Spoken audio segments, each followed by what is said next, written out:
उन्होंने रामायण की सुंदर रचना की है, जो खर राक्षस सहित होने पर भी खर कठोर से विपरीत बड़ी कोमल और सुंदर है, तथा जो दूषण राक्षस सहित होने पर भी दूषण अर्थात दोष से रहित है। बंधौ चरयु भेद भव बारदि बोहित सरिस, जिनहि न सपने हूँ खेद खर बरनत रघुवर बिसत जसु। मैं चारों वेदों की वंदना करता हूँ, जो संसार समुद्र के पार होने के लिए जहाज के समान है, तथा जिन्हें श्री रघुनाथ जी का निर्मल यश वर्णन करने स्वप्न में भी खेद थकावट नहीं होता है।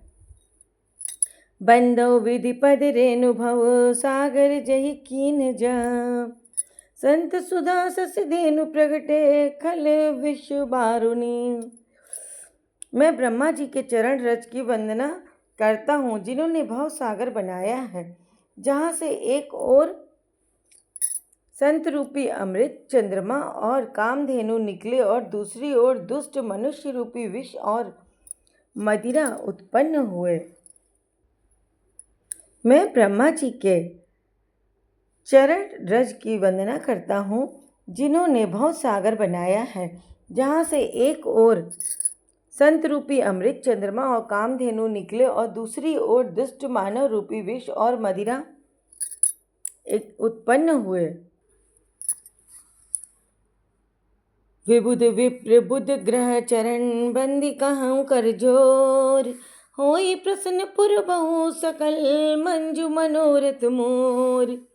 देवता ब्राह्मण पंडित ग्रह इन सबके चरणों की वंदना करके हाथ जोड़कर कहता हूँ कि आप प्रसन्न होकर मेरे सारे सुंदर मनोरथों को पूर्ण करें। पुनि बंधौ सारद सुर सरिता, जुगल पुनीत मनोहर चरिता। मज्जन पान पाप हर एका, कहत सुनत एक हर अविवेका।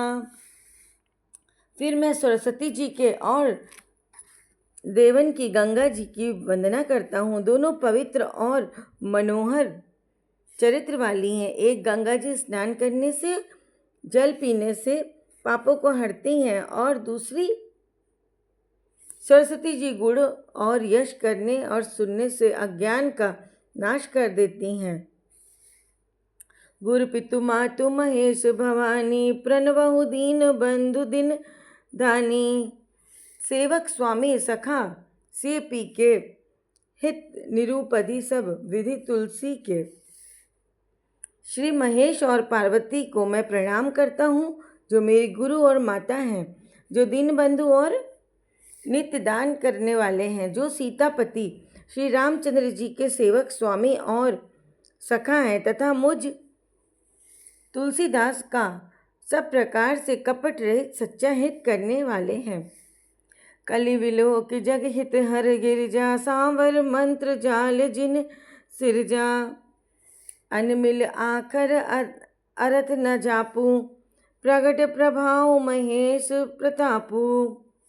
जिन शिव पार्वती ने कलयुग को देखकर जगत के हित के लिए शावर मंत्र समूह की रचना की है, जिन मंत्रों के अक्षर बेमेल हैं, जिनका न कोई ठीक अर्थ होता है और न जरा ही जप होता है, तद्यपि श्री शिव के प्रताप से जिनका प्रभाव प्रत्यक्ष है, सो उमेश मोही पर अनुकूला, करही कथा मृदु मंगल मूला। सुमरि शिवा शिव पाए पसाऊं, बरनऊ राम चरित चित जाऊं। वे उमापति शिव ने मुझ पर प्रसन्न होकर श्री रामचंद्र जी की इस कथा को आनंद और मंगल की मूल उत्पन्न करने वाली बनाएंगे। इस प्रकार पार्वती जी और शिव जी के दोनों का स्मरण करके और उनका प्रसाद पकड़ मैं चाव भरे चित्त से श्री रामचरित्र जी का वर्णन करता हूँ। भनति मोरि शिव कृपा विभावे, शशि समाज मिली मनहु सुराती। जे एहि कथई स्नेह समेता, कहीं सुनहि समुझी सचेता। होई है राम चरण अनुरागी, कलिमल रहित सुमंगल भागी। मेरी कविता श्री शिव जी की कृपा से ऐसी सुशोभित होगी जैसे तारागढ़ों के सहित चंद्रमा के साथ रात्रि सुशोभित होती है। जो इस कथा को प्रेम सहित एवं सावधानी के साथ समझ बूझ कर कहे सुनेंगे, वे कलयुग के पापों से रहित सुंदर कल्याण के भागी होकर श्री रामचंद्र जी के चरणों के प्रेमी बन जाएंगे। सपने साच ही मोहि पर जो हर गौरी पसाओ, तो फुर होई जो कहूँ सब भाषा बनित प्रभाव। यदि मुझ पर शिव जी की पार्वती जी की सपने में भी सचमुच प्रसन्नता हो तो मैं इस भाषा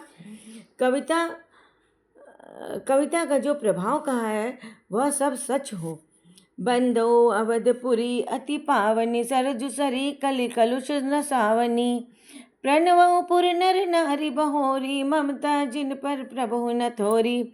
मैं अति पवित्र श्री अयोध्यापुरी और कलयुग के पापों का नाश करने वाली श्री सरयू नदी की वंदना करता हूँ। फिर अवधपुरी के उन नर नारियों को प्रणाम करता हूँ जिन पर प्रभु श्री रामचंद्र जी की ममता थोड़ी नहीं अर्थात बहुत है। सिय निंदक अग ओघ नसाए, लोक विलोक बनाए बसाए। बंधु कौशल्या दिसि पाची, कीरति जासु सकल जग माची। उन्होंने अपनी पुरी में रहने वाले सीता जी की निंदा करने वाले धोबी और उनके समर्थक पुर नर नारियों के पाप समूह को नाश कर उनको शोक रहित बनाकर अपने लोक धाम में बसा लिया। मैं कौशल्या रूपी पूर्व दिशा की वंदना करता हूँ जिसकी कीर्ति समस्त संसार में फैली हुई है। प्रगट्यूं जहाँ रघुपति शशि चारु, विश्व सुखद कल कमल तुषारु। दशरथ राहु सहित सब रानी, सुकृत सुमंगल मूर्ति मानु। करनौ प्रणाम करम मन बानी, करहु कृपा सुत सेवक जानी। जिन्ह विराचे बड़ भयो विधाता, महिमा अवधि राम पितु माता। जहाँ कौशल्या रूपी पूर्व दिशा से विश्व को सुख देने वाले और दुष्ट रूपी कमलों के लिए पाले के समान श्री रामचंद्र जी के रूपी सुंदर चंद्रमा प्रकट हुए, उन सब रानियों सहित राजा दशरथ जी को पूर्ण और सुंदर कल्याण की मूर्ति मानकर मैं मन वचन और कर्म से प्रणाम करता हूँ। अपने पुत्र का सेवक जानकर वे मुझ पर कृपा करें, जिनको रचकर ब्रह्मा जी ने बढ़ाई पाई तथा जो श्री राम जी के माता और पिता होने के कारण महिमा की सीमा है। मित्रों, इसी के साथ आज के दोहे और चौपाई का पाठ समाप्त होता है। कल मिलेंगे फिर इसके आगे के दोहे के साथ। राम राम मित्रों।